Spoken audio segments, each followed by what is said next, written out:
allowed me my first official interview a few years ago. And for that, I will forever be grateful. She has been very supportive of this platform, and I am asking you all to please check her out. Allowed me my first official and to follow her as well. You all can follow her at Miss Londa, Miss Miss Londa, Londa, and her name is Yolanda McKenzie. Also, I want to give a shout out to author Justin Wilson. I'm asking you all to check out his platform as well. Justin has been very supportive for the past few years also, and he has a book out and he's took classes and he's helping men on men's health. So I do want to give him a shout out as well. Also, I want to give a shout out to Miss Frederica Sandifer. Miss Frederica is building her platform as well. However, she's also helping facilitate as well as co-host Leafless Real Talk. We currently have new on board. We want to thank Miss Positive Motivation. She has been very, very, very supportive of this platform, and she has actually helped me connect with other people. And I want to give her a shout out as well. I want to give her a shout out as well. So I want to dive right into it. I don't want to hold up anything tonight. I'm discussing cultural barriers, and I'm going to specifically talk about cultural barriers specifically in the Black community. Why do I want to talk about the Black community? Because I think there are some things that the Black community is not officially, well, let me say this. I think there are discussions. We're having too many discussions and we're not being active enough. In my most humble opinion, I could be wrong. I can't speak about most Black people because I don't know most Black people, but I can speak about a good bit of Black people and I can speak about some things that I've experienced, some things that I've seen, some things that I've heard, some things that I know. Okay. So, with that being said, let's dive right into it. First of all, Black people, I want to talk about how we need to be reminded discipline and education starts at home. Okay. Parenting is not easy. Whether you helping somebody raise a child, whether you have your own children, however it go, if you're helping out with a younger niece, a nephew, a sibling, a cousin, however it go, we know things are not easy, but things actually start at home. Don't expect the community around you to raise your children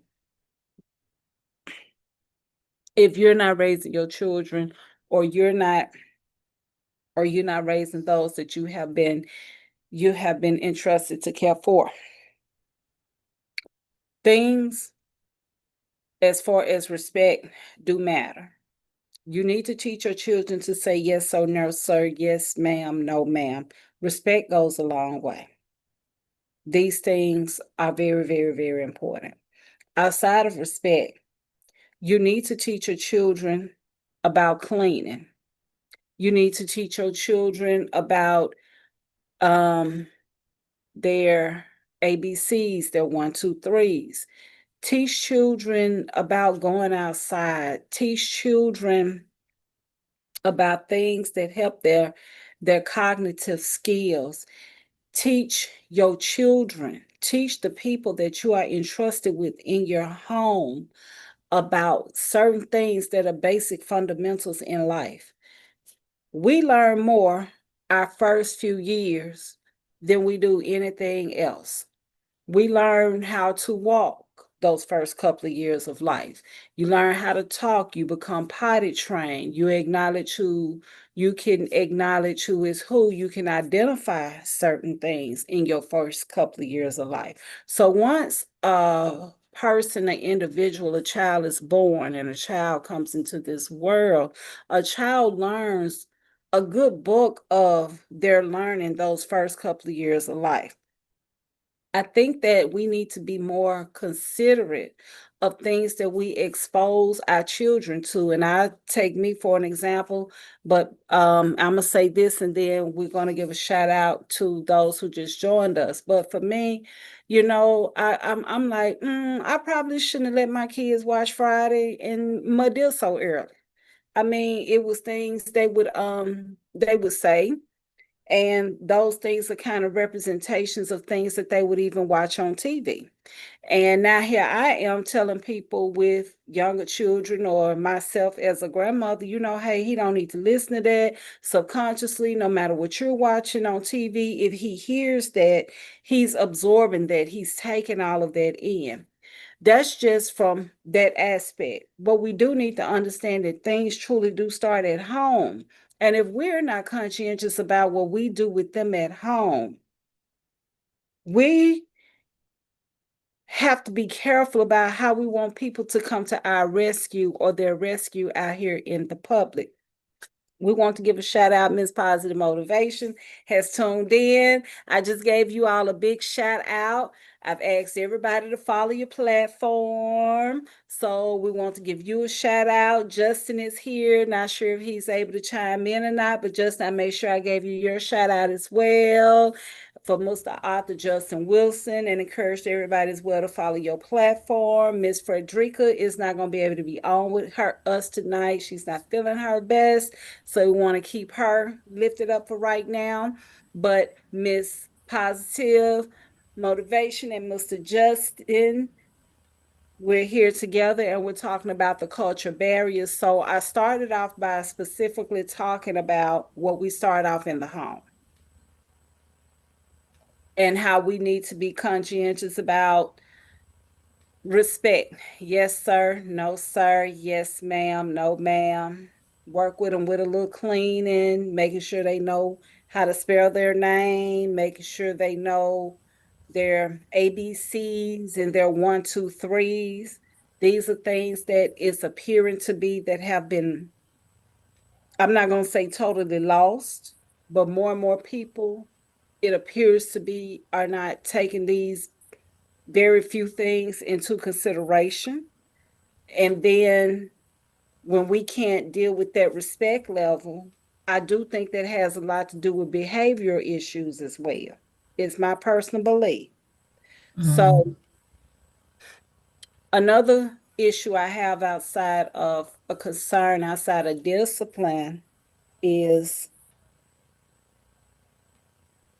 we talked about education, is finances. I'm more concerned about discipline and education than I am about finances, because I can't get my finances straight if I don't know how to get my finances straight. So I think I think that falls under that umbrella into what we are taught. And when I say we, I'll use myself for an example. I feel like I come from fairly good family on both sides. I truly feel like I do. I wasn't a perfect teenager or anything, but if I think back, I pretty think I really did. I came from people that worked and people that did this, people that did that. But we was taught to go to work, church, school, military. I say that, but there was not enough emphasis on saving. There was not enough emphasis on, okay, if you making $2,000 a month, you can't spend $2,000 a month. Your two that you make on paper, not even $2,000 a month. So it's important for you to live beneath those means. I think it's important that we as people, no matter where we are in life, even though we know life can hit anybody, I sure I already know life has hit all of us at some point in life, to where you feel like, hey, when is enough gonna be enough? I've talked to two people in the past couple of days, one of which my daughter's like, I just feel like I can't catch a break. I'm like, you need to thank the Lord you able to do what you able to do. However, I think it's imperative that if we take more accountability for where we are as a culture. So yes, want to talk about the Black culture. I think if we focus more on accountability and doing things different instead of focusing on problems, but not really being more active, then I don't see how things can actually get better if we're not reshifting what we do. What are Hmm. y'all thoughts on that? And you're absolutely right. And how's my sound? Can you hear me? It's perfect. Oh, okay. Yeah. And you're absolutely right on that, because I myself, the same thing. I come from the same type of background, to whereas like, well, oh, and actually I say slightly different, because like with both of my parents, they were disabled, so weren't really able to work and to be in the working field. Now, my dad, he did, because he did construction. So when you're working the under the table type of job, but also too, just to give a little background on that, there from where I came up in the 70s, and my dad, and where I grew up at was in Pleasantville, New Jersey, so right next to Atlantic City. And so my dad was, I always say, he was a hustler. So with not being able to work a traditional job type thing because of mental health issues, things of that nature, he did under the table jobs. So construction, he did.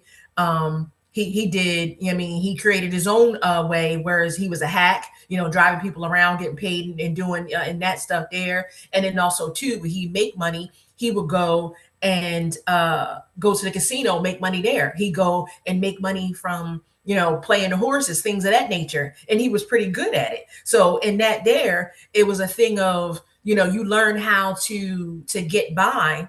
And I would say we were middle class.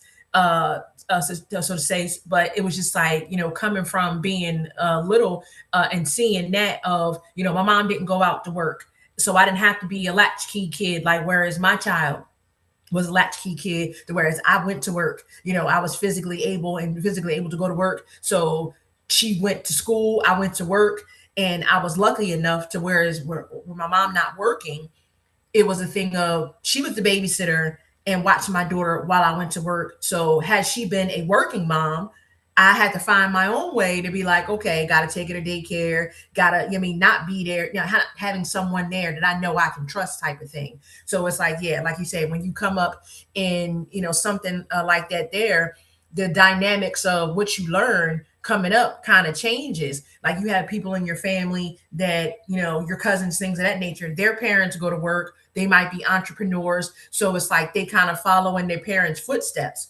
Whereas, those of us that in which didn't have that, we may not go about that there because you're like, okay, well, I got to work a job. And that's all I know what to do is just go work a job, because I didn't see that with my parents. Like, I want to follow in their footsteps type of thing of being an entrepreneur or doing this type of profession or something like that. Like, if they had a profession that they did, I might have wanted to do that same profession type of thing. So it's just like you said, it always, goes by, a lot of times I want to do what my parents do. But then on the flip side of it, it's other times where it doesn't. You have the successful parent and you have the children that you're just like, oh, okay, I'm going to live off my parents because they got the money. I don't need to. I'm just going to, just do whatever I want to do because we got it like that.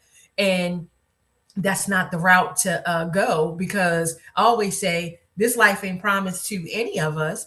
So when that time comes and all of that is gone, or say if the business goes away, then what you going to do? So you got to pay attention to what's being taught, and I mean what was paved in front of you, so that you can be like, okay, I know what to do when that time comes, and what road to take, and how to survive, you know, and thrive, and not just survive. Because it's one thing with survival and there's one thing in thriving in it. So it's like you can't be on that page. It was like, okay, all I know is survival and I don't know how to live in this, this world. I'm just surviving, type of thing. So it's just like, yeah, it's a whole epidemic, I say, in that there. Whereas the more and more we talk about it and think about it, of that thing of, I mean, it's time to wake up. You know what I mean? That being woke of what's going on in the society. Yeah, it's crazy. and so many don't pay attention to it. And yeah, it definitely got to get on the, how they say, on the good foot, on the right page. Mhm. Absolutely. Justin, what are your thoughts? I And Miss agree with Carrie, it. this is Justin. Justin, this is Miss Nice to T. meet you. I added you earlier today. I said I made sure I added everybody. Mm-hmm. Oh, Yeah. okay. I Yeah. think I might have seen that. I think I added back. I Yes, think you I on did. Facebook. Uh-huh. Yep. You Okay, accepted my yeah, yeah, friend yeah, request. yeah. Yep. Yep. So I agree with what everyone has said so far. I definitely feel like and it's weird. I was just having this conversation today. When we think about discipline in relation to children, we always think of discipline as a response to undesirable or bad behavior. But discipline should be thought of as a lifestyle. And if we think of it like a lifestyle, then telling the child to go to bed at a certain time, telling the child to clean up, teaching the child that you have to work for the things that you want, that's not in response to bad behavior.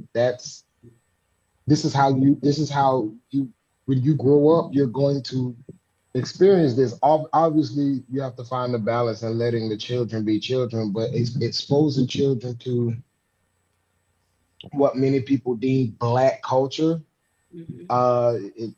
I'm not the biggest fan of it, especially in terms of like rap music, because I'm old enough to remember when um certain words were offensive no matter who said it, and now it's like Mhm.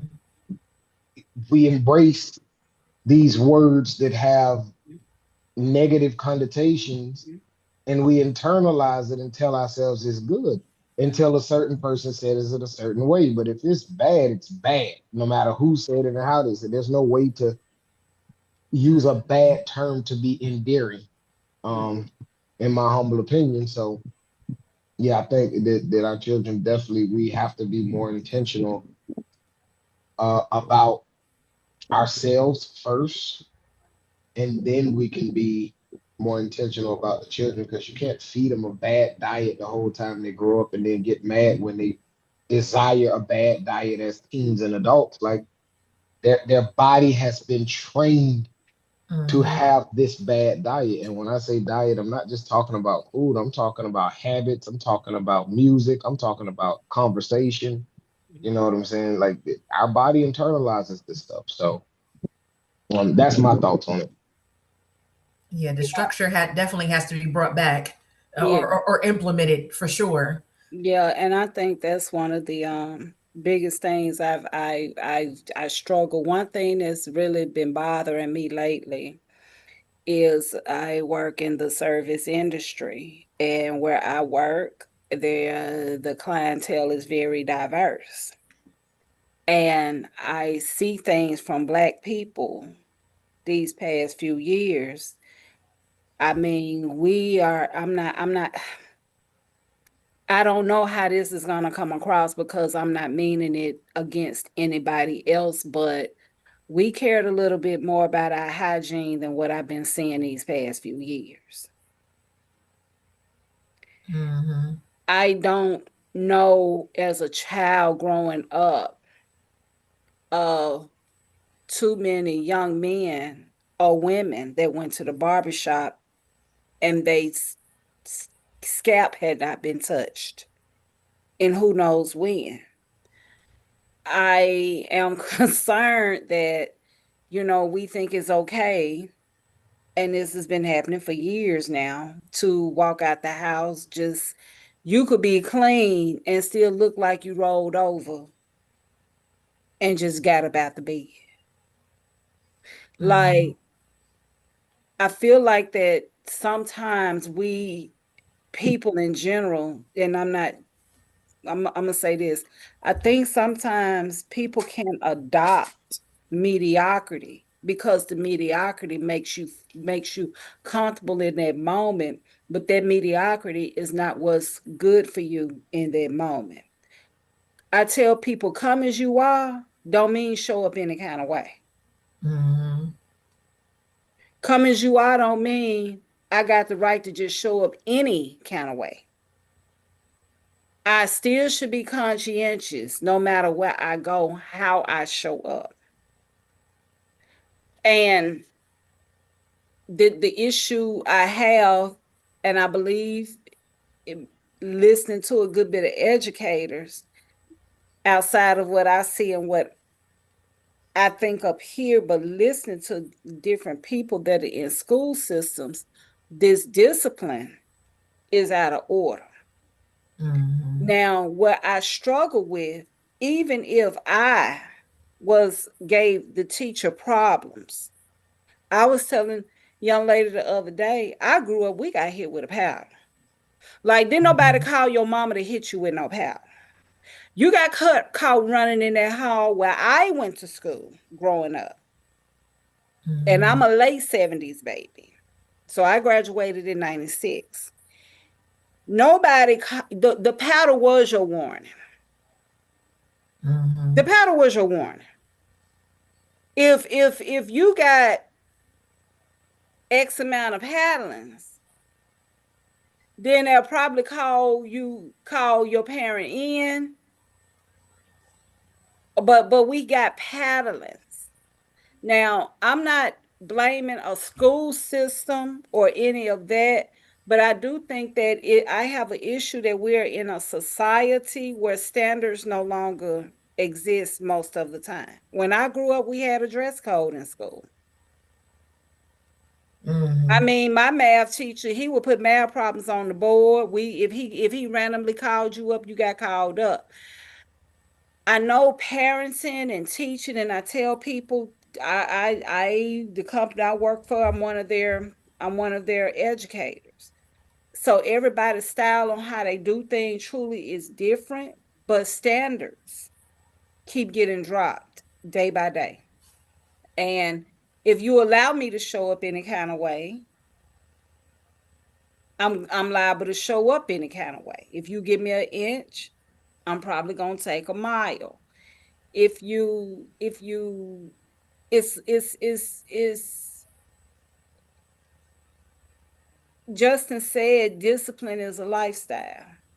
It's not punishment. It should be a lifestyle. And I like how he said it, and I'm probably paraphrasing.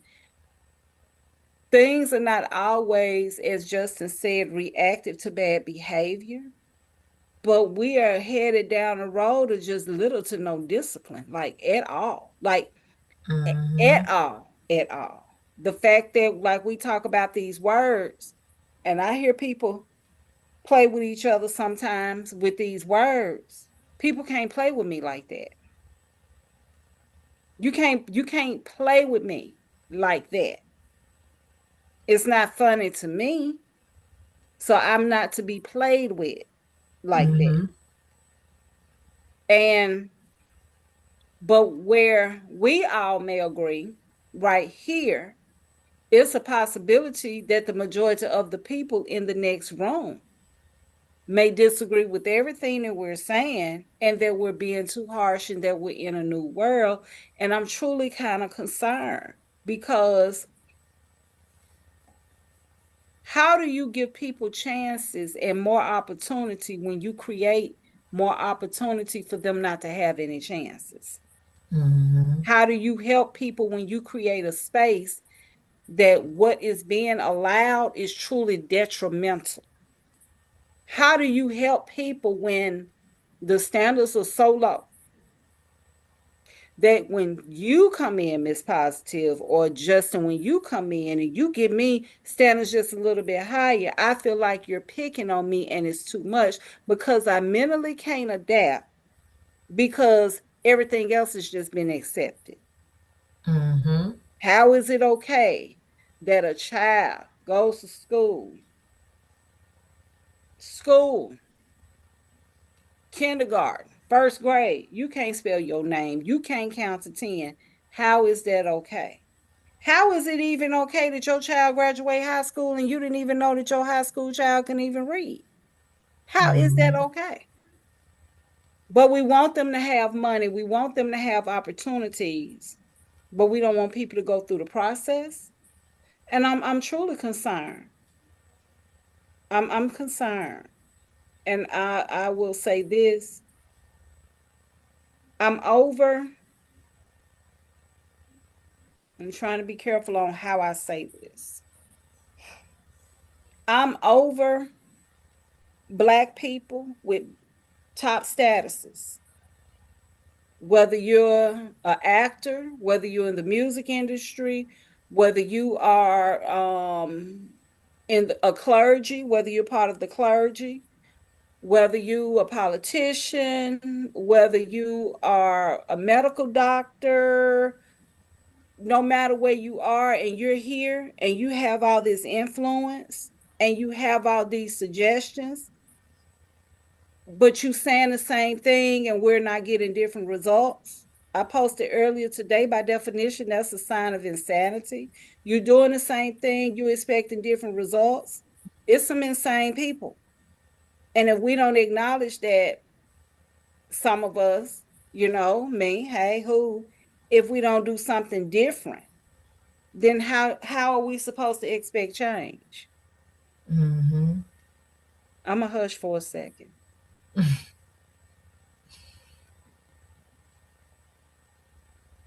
Yeah, I would say that I think that mental health is a big part of why things are the way they are in our community. It's not taken as serious as it should be, in my humble opinion. And it doesn't have to be a negative conversation. It just needs to be a conversation. Um, I went to school where we got paddlings and different things like that as well. But I myself, and it may be because I'm a girl dad, I don't put my hands on my daughters. And if somebody else who is not their mother were to put their hands on them, then I may start believing in capital punishment again. Because somebody gonna have to deal with me at that point. However, I also try my best, and my daughter's mother uh does her best to have an environment where our kids are free to be human beings. Because Mm-hmm. sometimes we say kids, but we don't necessarily identify that as a human being. A kid is to be seen and not heard. I disagree with that. I think that we Mm-hmm. should allow our kids to speak, because what happens is, and this is just an observation, ain't no science on this, but what I notice is in our Black community, there's a joke about how the white kids talk to their parents. Mm-hmm. But those same kids grow up and have the ability to challenge authority in a respectful way, and it advances their career. So do I want my kid to grow up fearing me as an authority and then take that mentality into the workplace and can never grow in their um careers because they're afraid to say something that authority may agree with? You can say it respectfully, and I know authority may not like to be challenged and everything like that sometimes, but for me, there's going to be, if I believe if we do it right and teach our children respect, but also allow them to keep their voice, they can take that into this world and it could benefit them. Now, is there a place for capital punishment? I think as a last resort, yes. But I also feel like we have to create an environment where truth is rewarded, good behavior is rewarded, and normalized. Mm-hmm. We it ain't clean up my house, it's let's clean up together. Let's work together to create a space where Mm-hmm. the kids don't want to be in a dirty house. Um, Mm-hmm. and That so part. we don't have. I feel like we can't take that natural exploration factor from our children and then expect them to go see the world. We can't take their voice from them, and then when they get older and have no conflict resolution skills, has no emotional intelligence, um all they've ever seen is the responses they've ever seen to disagreement has either been violence or yelling, and now we expect them to not respond that way. And Mhm. so, and again, there's generations and generations of upbringing and associated and involved with that. And I'm not blaming anybody. I'm saying let's sit down and have a conversation about how our upbringing kept us out of jail, but how did it affect our mental? How Mhm. many of us that made it had to go through a mental reformation before we could go on and not do a lot of the things that we were raised to do? And those you talked about the celebrity. The funny thing about the celebrities is, especially in the music, is they'll rap about certain things, but then when you hear them talking about their children are not even allowed to listen to their own music. Mhm. We allow our children to listen to music that the people that's singing it don't allow their Mhm. children to listen to. That's a huge thing for me. Exactly. And music is a cultural influence. And so I think a lot of it goes back to how is this affecting my mental? How is my nervous system receiving this? And what am I teaching myself by constantly taking this diet of negativity in? And I think when that gets addressed, we can start to shift because kids, up to a certain age, kids are whatever we make them. Exactly. If we yelling all the time, guess what they're doing? Mhm. If the response to them is to mess the house up after they say something we don't like, then when they go to school and somebody say something they don't like, they're gonna mess the school up. You know what I'm saying? And so I think amongst parents, and I think parents and teachers definitely should work together a lot more. And I think the kid has to be in a structured environment around the board, so everybody understands that. Listen, now again, I'm not somebody that and I people can take this how they want to, but don't whoop my children and bring them to me. Yeah, tell me what they did and I'll handle it because I just don't Mhm. trust every. I don't know why you're whooping them. When I say that, maybe my child did misbehave, but why do you want to put your hands on the child? Because you got people that's eager to whoop children just because that's all they know. Mhm. And if the point of the capital punishment is only to get control of the child, but not for the purpose of teaching something, to me, that's not that doesn't serve a purpose. You're just exposing the child to violence. Um, but if there's going to be a lesson in this, if the lesson is going to be, hey, for bad behavior, there is a consequence. And if you continue to choose this bad behavior, you are going to deal with the consequence. That may mean, guess what? You got to let the child cry. That means you can't have the cell phone. You can't hold the tablet. You can't get on the computer. You can't watch TV. Go sit in the Mhm. room and think about what you've done.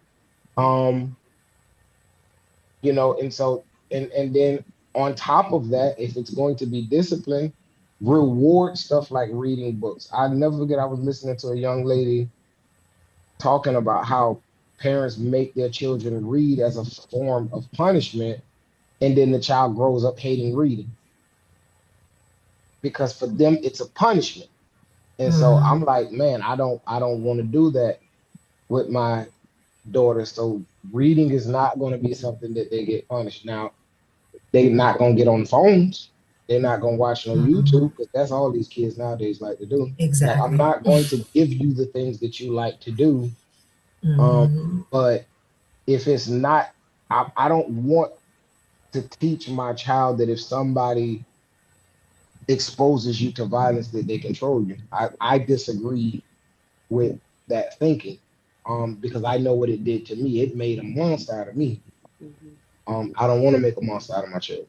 And I know that my parents did it out of love and based on their understanding at the time. Mhm. I have a different understanding. So I'm going to handle my kids differently. Mhm. So what about those parents who use this for example? Um, it is a fact that where you have a lot of disciplinary issues in the classroom, the teacher can't teach. Where you have even in school, okay? What about the parents that get the phone calls? So we're gonna take the child out of that because now this is some adult that did not get disciplined. And I'm not saying spanked or whooped, but this Right. is a lack of discipline issue. We don't want to go back to the word discipline. So now I'm calling you about your child. Your child disrupting the classroom. And that parent need help. Your child, but how do you help people? Because now this is an adult.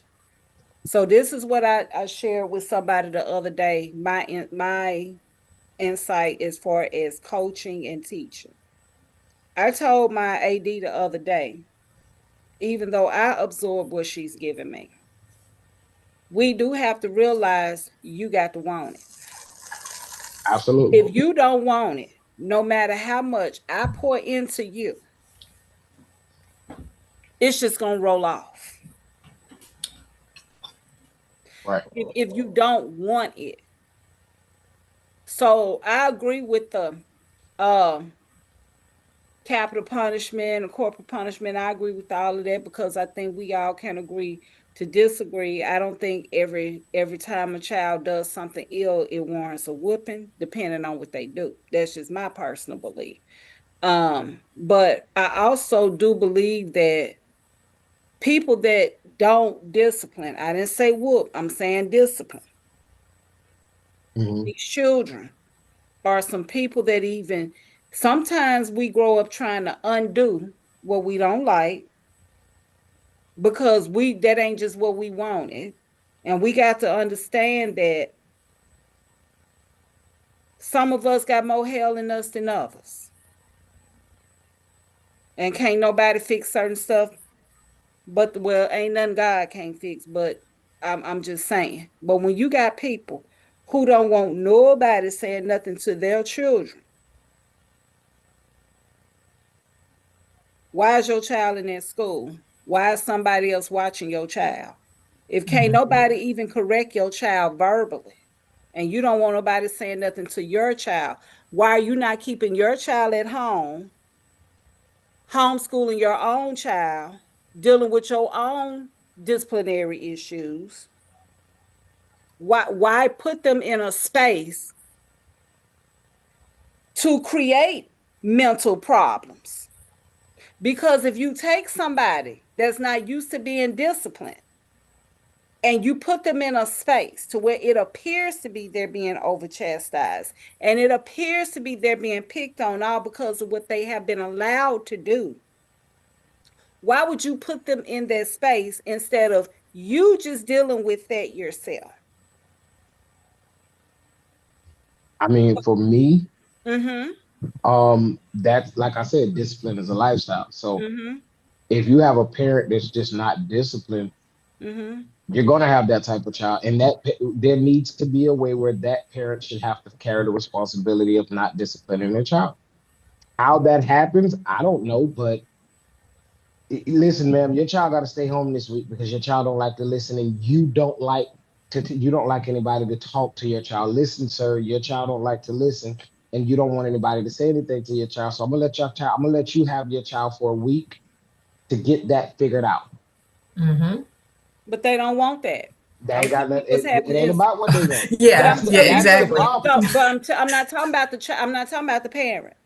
Hmm. I'm in Jackson, Mississippi. So I'm gonna only talk about a few things I know about certain school districts, including this one. Okay. Hmm. Lack of attendance, more people sent home equals federal funding being cut. You see what Absolutely. culture issues. You see what I'm saying? Right. At what point does somebody stand up and say, hey, we're not gonna allow this, or we gonna allow it, or we gonna risk getting some funding cut? Because if we gotta keep sending people home and it's documented, or we got to do this and we got to do that, because attendance matter. While people on TV talking about they just closing down these schools, these parents weren't sending these kids to school. Mm. They don't just up and just close down a school. But going back to what Justin said, it's like with doing that, to me, that makes sense in that, because it all falls back to home. Mm-hmm. If at home you're not giving that structure and teaching them that, hey, when you go out here into the world and you go out to school or anywhere else, when you're not here, and if you're not representing what is taught to you, we got a problem. Right. And so when they go to school and they're not doing what they're supposed to be doing, and they're acting up and disrupting, and which means take them out the class. And at that point in time, that's where I feel as though there needs to have therapy sessions. There needs to be some type of discussions, talking to them and figuring out, how did we get here? Why are you like this? Where is this coming from? And get to the core root of what the issue is. And if it continues on, that's where it's like, okay, well, you got to go to work to maintain your household, and you got children that you're raising up that are supposed to be a representation of you as a child. Because see, when they're adults, it's like, okay, you got to represent yourself because you're an adult or whatever. But still, even as an adult, coming from where we came from, whatever, you see, like, I'm still going to represent, my parents or whatever, because of what they taught me. Because those that know me, say community or people, whoever, they're just like, okay, yeah, that's Miss Miller's or Mr. Miller's daughter or whatever. So it's just like, yeah, the way that she is, it's like, okay, I know she had a good upbringing. But then when they don't have that good upbringing, then it's just like, okay, well, yeah, she's just a product of, her parents, because you see how they was when they came up and all that there. But when it comes to that there in school, to me, that makes sense in regards to, okay, take the child out of the school, and you got to figure out how to get this child on the right page so that they're sitting there, they're focused in, and they have the mindset to be able to pay attention to what's going on, to get the knowledge and information, because that's the purpose of going to school and the teacher being there, to give them what they need to be able to make it in this life. And even though if we go to that subject, is it really? Because they're teaching the basics of, okay, math, English, writing, all that stuff there. But is it teaching the survival of once you get out of school and how to survive after that? Because it's just like, okay, you learn all that stuff. I ain't seen a day yet since I got out of school where I needed algebra in the call center job that I worked. Okay.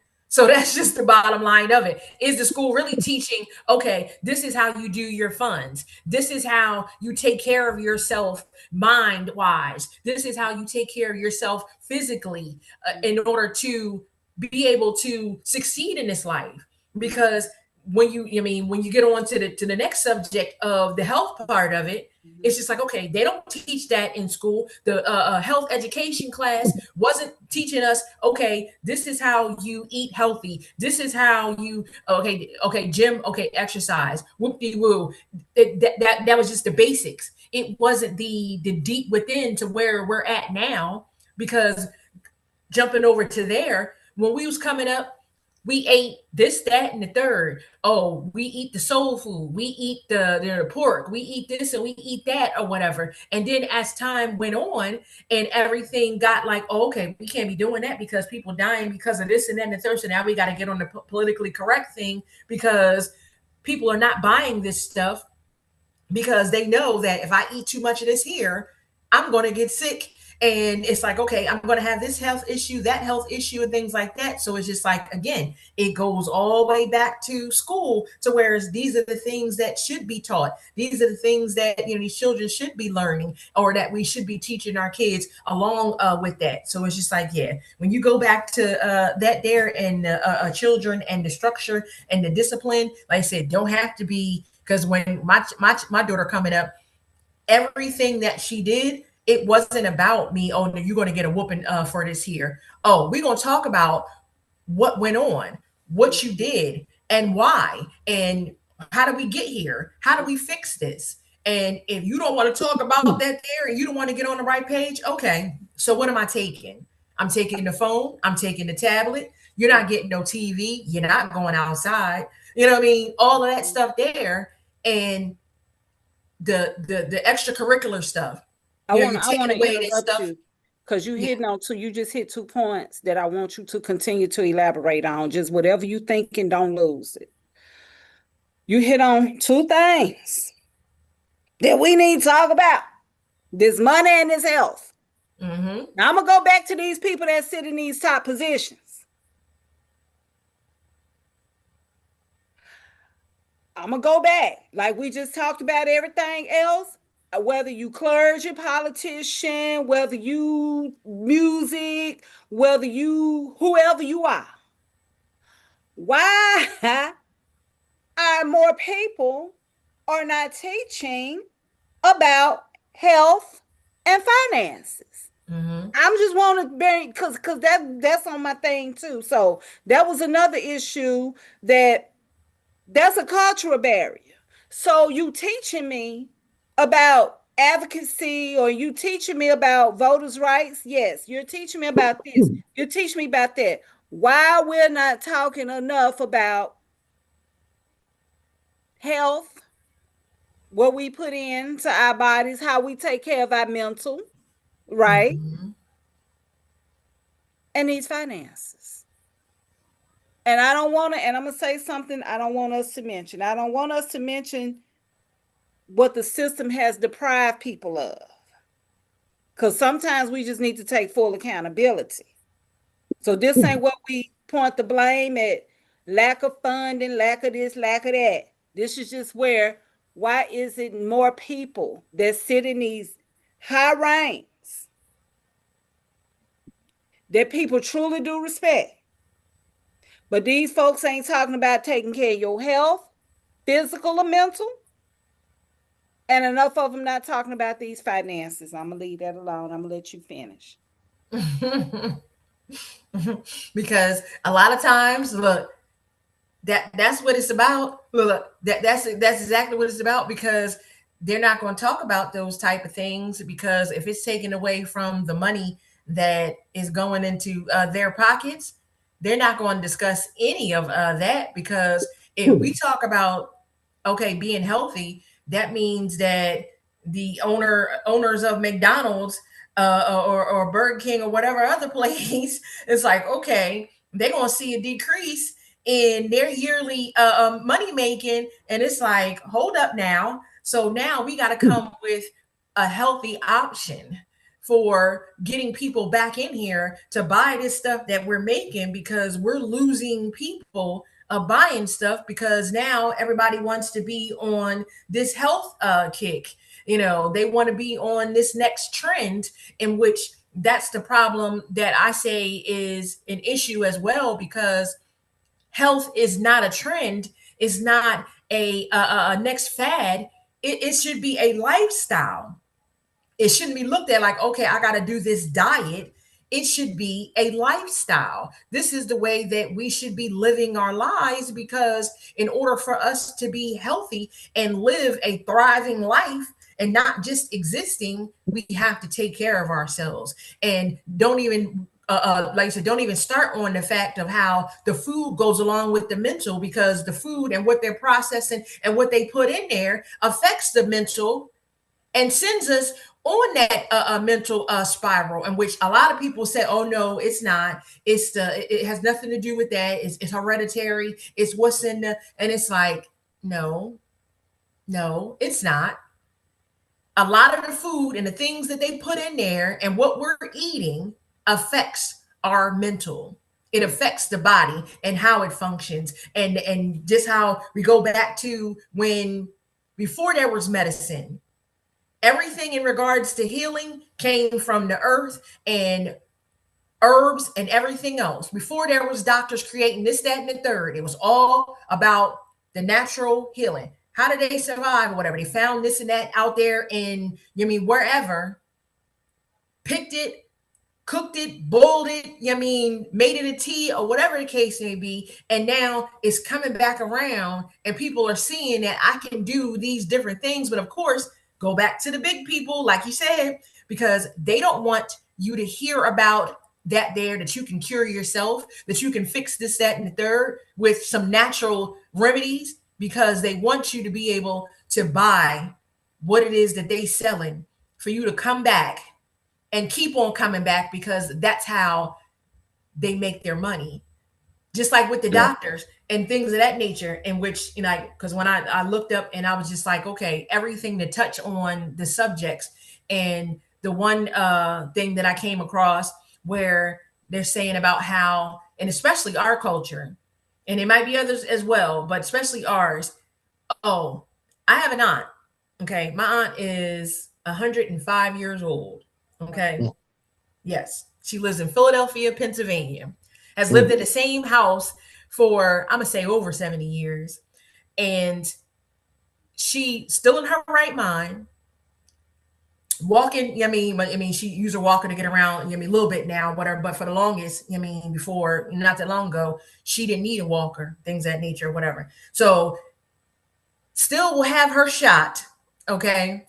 And still says in regards to, whereas, well, I'm gonna say not now, because she does go to the doctors now, but before they had the belief of, well, I don't need to go to the doctors or whatever, because whatever's going on is going to go on or whatever, and that be that. So in all hers, I don't need to go to the doctors because they're going to come up with this, that, and the third, and tell me this, that is going on, and ain't even going on or whatever, because you know they want to take us up out of here. But you got to be your own advocate in that, because yeah, you got to go to the doctors to get that blood test to see what's going on, because the technology will be able to find out and see what is going on. And then it's up to us to research that, to say like, okay, educate ourselves in that. So that's why with the health part of it, with taking care of ourselves and what we eat, that will keep us from not having to go to that doctor to have him keep coming back. Because myself, prime example, 2 years ago, I started going to the doctors. And before that, look, it wasn't nothing wrong with me. I would say, how they say, healthy as an ox, feeling good, everything's fine, until one day it wasn't. And I started feeling bad. And I'm just like, okay, something's not right. I need to go to the doctors and see what's going on. So I go to the doctors. Soon as I go to the doctors, November 14th, 2024, he gives me blood pressure medicine. He gives me diabetes medicine. He gives me cholesterol medicine and says, you need to start taking all of this here. And before that, I passed out in 2021. Didn't know what was going on. It was my iron. Had no clue as to what's going on. And after that, I said, oh, okay, I feel fine. Everything. Never went back to the doctors until I needed to go back to the doctors again to see what was going on with my health. And from that point on, I said, you know what? I'm going to start taking this medicine. But on the flip side of that, I know what natural things I need to do in order to take care of myself, to whereas I don't need this medicine. And so it's called get right and get on the right page or whatever. And that's what I did. I got right, got on the right page and everything. And now I don't need the medication. Now, Right. I use a medication in regards to regulating those things, but that's going to be non-existent in a little bit too, because once I get to the point of where I want to be at, then it's like, okay, it's up to me to focus in on this is what I need to do on a daily. And I'm teaching myself that as each day goes by. But that's the whole thing, that going back to, like I said, with the health thing and the finance thing, because also too, with the health part, and if you're not in the right position and didn't educate yourself on how to have the right finances to be able to afford health care, to be able to afford to take care of yourself, you're like, okay, I didn't learn nothing about finances to be able to make this type of money or whatever. So I got to be reliant on the government to give me this. And now they're going to take this away or whatever. So now I'm not going to survive. And it's Mm. like, if we educate ourselves in learning, these are the things that I can do to not have to be on this page, or to be self-sufficient, and teach my children that, like I said, it comes back around to, it's like, okay, this has to be taught. It's all a life lesson, and that structure and that discipline to be like, okay, just because I got X amount of dollars don't mean I need to be eating this lobster, this shrimp, or whatever else, or whatever and stuff. Because the more and more you eat this stuff, the more and more it's affecting the body. And now you're in this predicament of like, well, I got gout, I got this, I got that.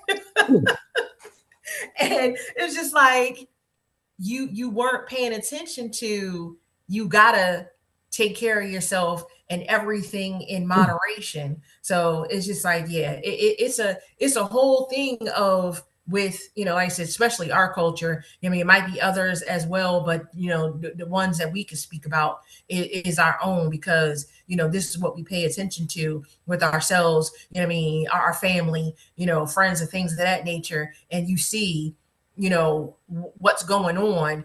And a lot of folks, they follow the trend, they follow what's going on, they follow everybody else and what they're doing. And going back to the music, it has a big plays a major part in what our children are seeing, even as adults. Oh, that song is catchy or whatever, and you get to singing it. And then of course, if we're listening to it, the kids are listening to it, so they're singing it and everything else. And then when somebody says something about it or whatever, and it's just like, okay, don't say nothing to my child about that. They're just singing the song, but you're not paying attention to the fact of what's going on in this song and what they're learning and what this song is teaching them. Because like I said, you can sing this song word for word, but you can't tell me what 10 times 10 is.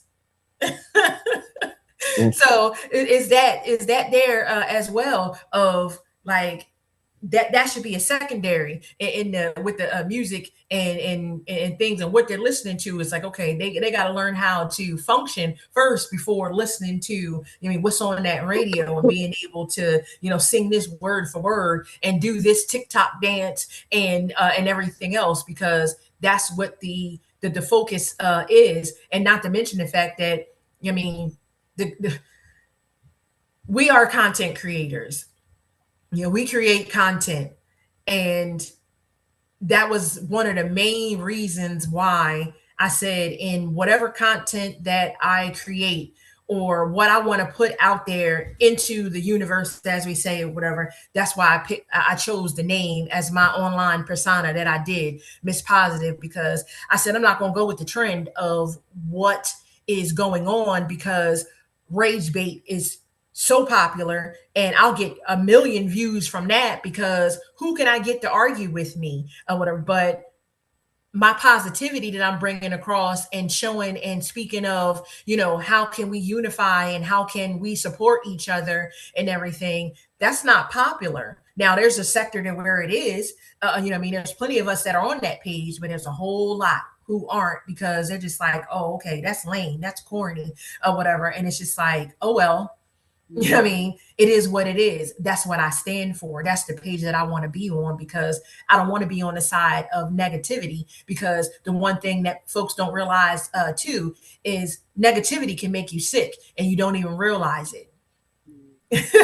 So it's like, you got to think about and be conscious of, what's going on. And that's the whole key to, like I say, in this survival in this world, because people got to be thinking about, what's your digestion into your mental, your body, as far as for, your financials, all of that. Because all money ain't good money. All food ain't good food. And all education, is not good education.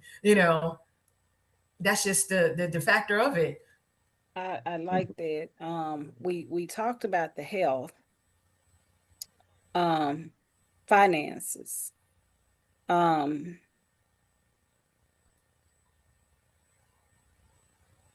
I just don't appreciate how we poverty is very real. I just don't appreciate how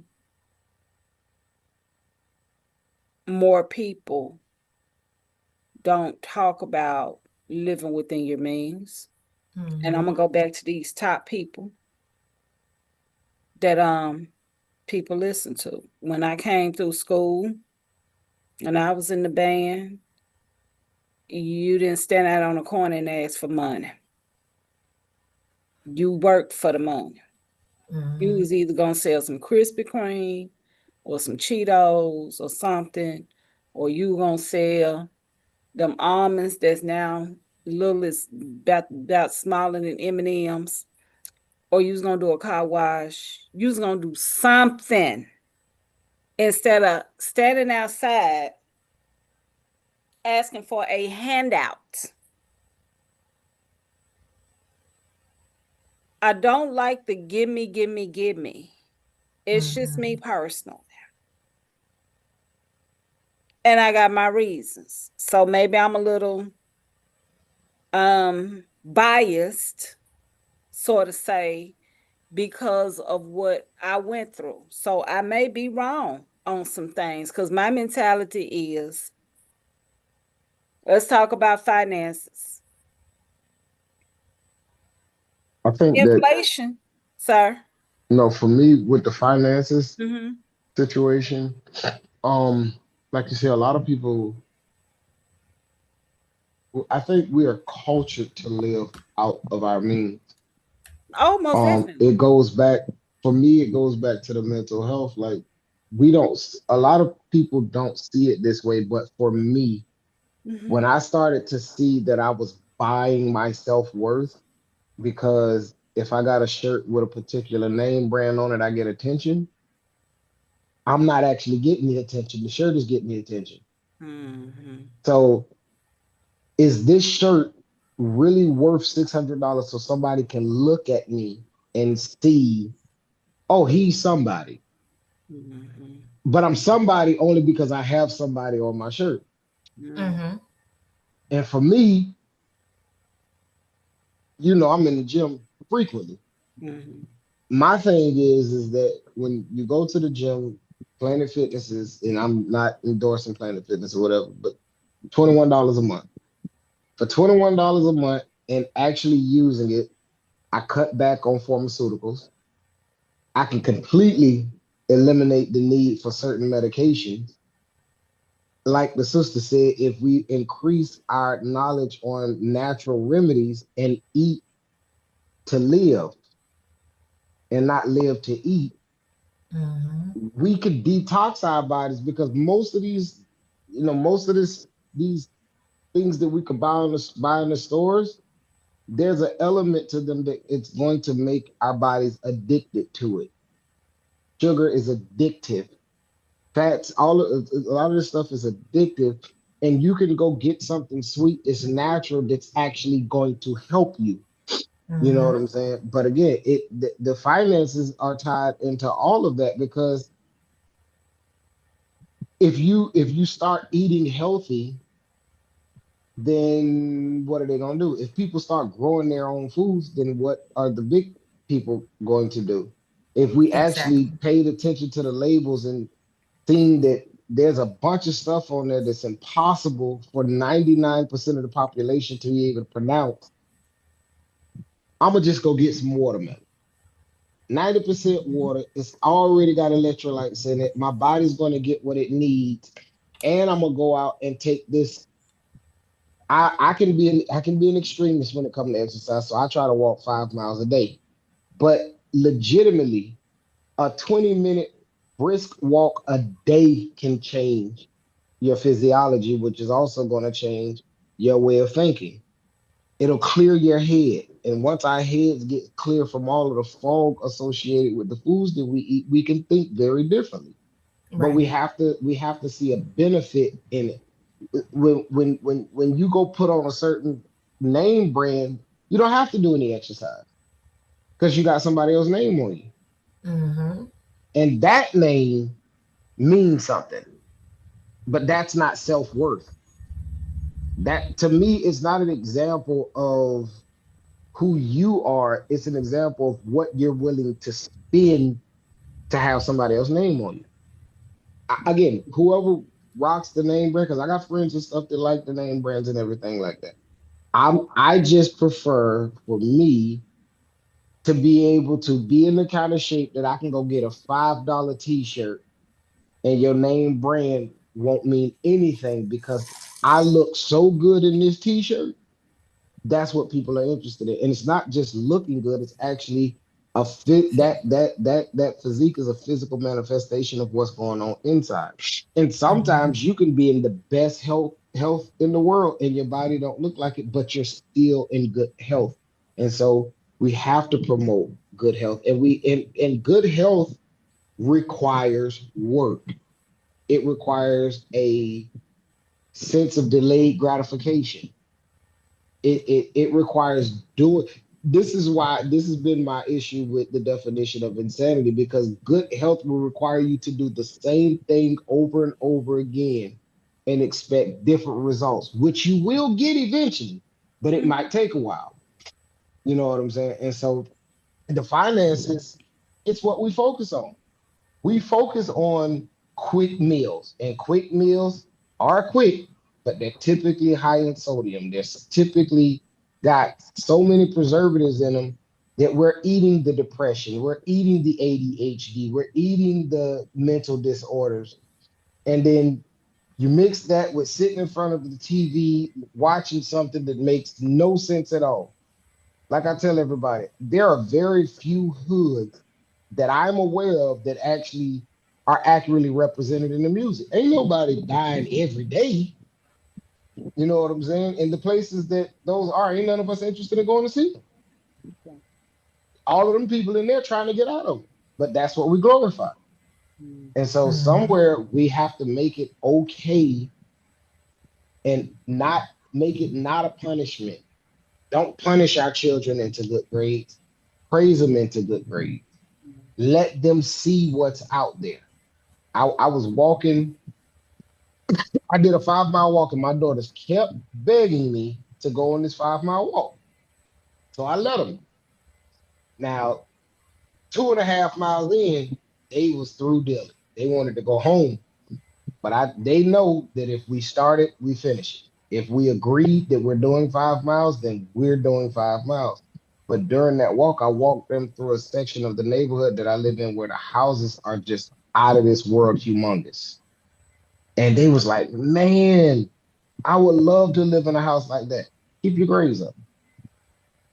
Mhm. Decide now what you want to do and start working towards that. Just because you're young don't mean you can't make a decision that this is how I'm going to achieve this goal, and then you're going to pour into it. And be realistic about it. Don't let your friends guilt trip you into doing stuff that interferes with the goal. Because what I can tell you is 20 years from now, when them same friends still having them same conversations, that's gonna sound ridiculous to you. Mhm. And it should sound ridiculous to you. If I have it my way, it's gonna sound ridiculous to you in 2 years instead of 20. Now you're 18 years ahead of the curve. But these are the type of conversations that I feel like we have to have with our children. And even with those adults who didn't have the benefit of these conversations, if we can find a way to have these conversations, I feel like the hood, I feel like there's in every hood, there's a group and a large group of people who just haven't been exposed to the opportunity. Right. But if you put that person in the right space and expose them to information, expose them to possibility, Mhm. that person that we're looking at as the neighborhood troublemaker could legitimately be the next doctor. I Mhm. wholeheartedly believe that because I told you before, you heard my story. I thought I was going to be unalive or in jail by 15. I got two books. I got certified mental health coaching business. Everything I can do to make some money so that I can provide a better lifestyle for my children that's legal, I do it. And I'm not the guy that was supposed to get there. But Mhm. being exposed to something different, hearing something different, deciding that the outcome that I want can't be achieved by this behavior. And I think something as simple as that, having that conversation with a young person and asking them, how are you going to achieve the outcome that you want with that behavior? Right. And really having that conversation. If you have a parent that is wanting something for their children, how is your behavior towards your child going to achieve that outcome? And let's think these things through. We don't use our minds enough, and you have to use your mind if you're going to get somewhere. And view all of this stuff as positive. This is a good thing. This is a positive thing. You know what I'm saying? My daughters are in basketball. Really, they are better than I thought they were going to be. I'm gonna be honest with you. So you know what I do? I make them get out there and run with me, and they can't stand it. But what happened is they ran all summer with me and then got on the basketball court and was able to outrun everybody, ran the whole game, and now it made sense. Oh, Mhm. this is why we have to do this. But we got to be able to have those conversations. I think we don't talk about the right things enough.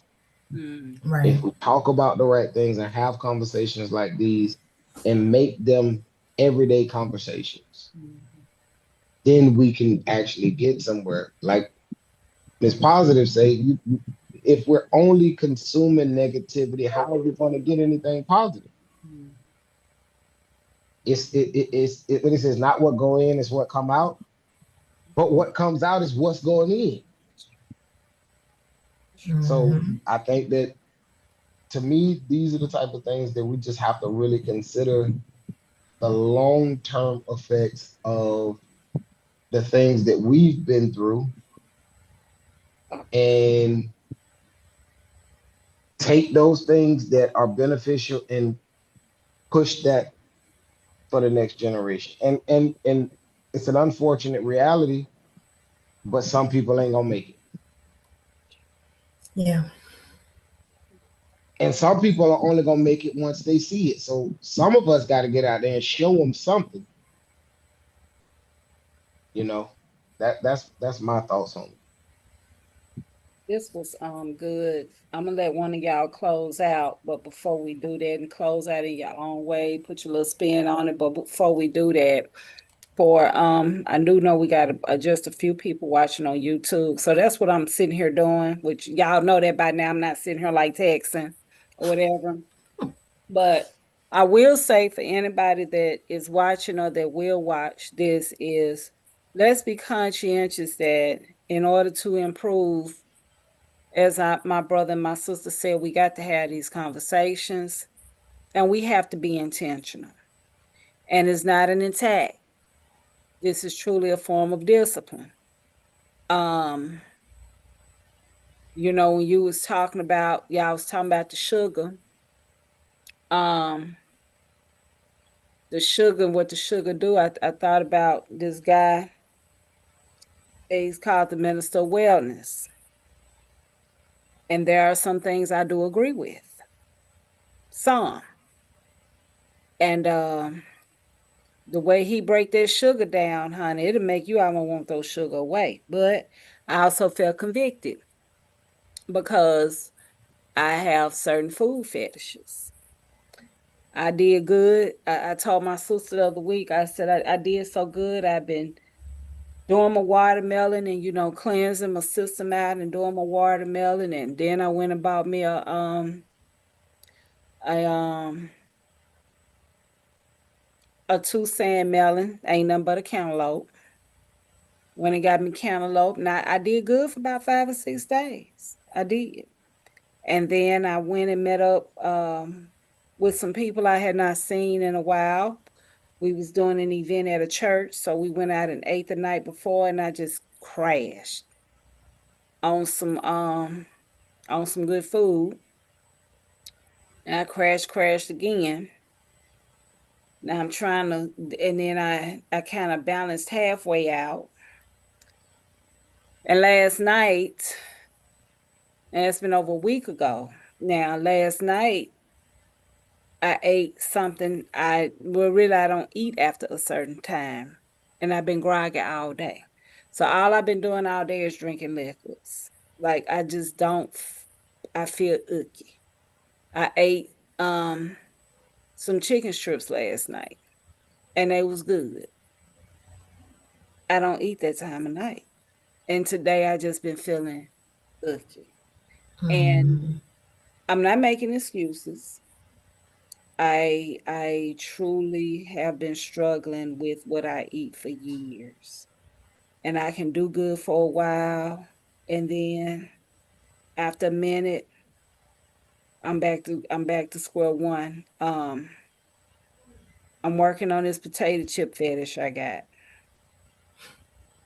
I'm working on that and y'all talked about the walking and everything and I was doing good for a few weeks and it's like shh. And so it does take discipline, it does take hard work. And I truly have been struggling for years.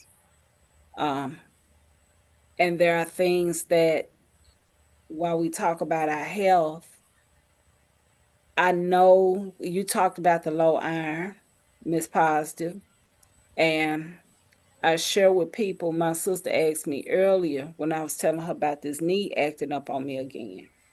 She said, well, Letha, what about the knee surgery? I said, well, when they first suggested it, I ended up losing like 50 pounds. And then I gained 15 of that back last holiday season. So I've been holding steady at 35. But part of getting a knee replacement, part of recovery is you got to move. Mhm. I don't know not one person who did well after a knee surgery who didn't move. The people that didn't move ain't motivate me to get no knee surgery. Mhm. Because you got people who bad off years later after knee surgery. And Mhm. these are conversations we truly need to have. I got vitamin D deficiency. I ain't hear about black folks having vitamin D issues coming up. All the sun I got when I was little, I thought I was gonna have enough sun for here on out, but clearly not. So, and then my diet. I don't take in enough green vegetables. I don't. And these are conversations we need to be having. Mhm. Black folks, we know how to get together and eat. We eat at funerals, we eat at weddings. Lord Jesus, we throwing 1 and 2 year old birthday parties and we eating. And it don't be hardly nothing green on the menu. You may get some greens loaded with some. Now I cooked Memorial Day. I did greens, but I didn't do pork. I did smoked turkey. I did smoke turkey. I did use turkey in that, but we can eat. And I know that no matter what people say, when we come from a financial aspect, to anybody watching, eating healthier is not more expensive It's not. because you're gonna spend more money at the doctor. And the food Mhm. technically don't cost more. I've been mo I'm making some vegetable soup this weekend. It's for me. I don't care who don't eat it because I know what my body needs.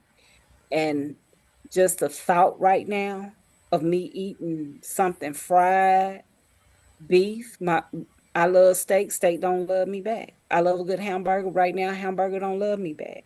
And I'm talking about beef. I ain't talking about no turkey. And the stuff that I have to buy to kind of halfway clean my system out. I could have done just ate another watermelon. I got pears in there on the table. I could have just ate better. I will say my brother, if he see this, his chest gonna get stuck out so far high.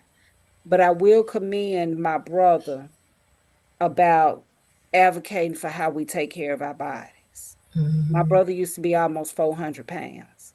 My brother is the only official recovered diabetic I know. he takes a half a pill for precautionary reasons. He has to get up and he has to keep moving. So I know that's something I need to work on. So I encourage anybody to just take into consideration everything that was said tonight, because we truly will be having more of these conversations and adjusting, we are going to receive different results. We don't expect to get different results today or tomorrow, but if we keep doing those positive things, that positive change is going to come. We just got to do what y'all said and stop these negative things. Y'all have poured so much knowledge out tonight. Like, I was not expecting this, which is really good. So we're gonna put a staple on it. We will eventually revisit this, and whoever closes out, closes out.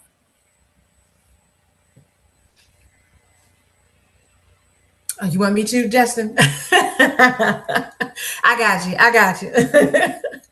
So I got a little excerpt that I want to read that I have for the closeout, and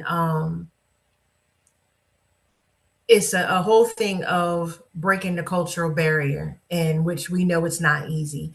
And so you might want to be the first one in the circle to say no to the toxic cycle. And the first to start, you might want to be the first one to start a business, the first one to talk about credit, and the first one to sit in on the therapist's couch and tell them what's going on, because it's possible. Now, it may feel lonely with being the pioneer, but remember, pioneers build the roads everyone else gets to drive on later. So, with that being said, it's a matter of one, discipline, two, accountability, and three, having the conversations. And that's as simple as that. And that's just the tip of the iceberg. And that's all I got. Thank you all for tuning in. Once again, we welcome Ms. Positive for being a part of our team. And everybody have an amazing week. If y'all see this, y'all are welcome to comment, share, inbox us, and let us know your thoughts. Have a blessed evening. Night, everybody. Everybody. Good night.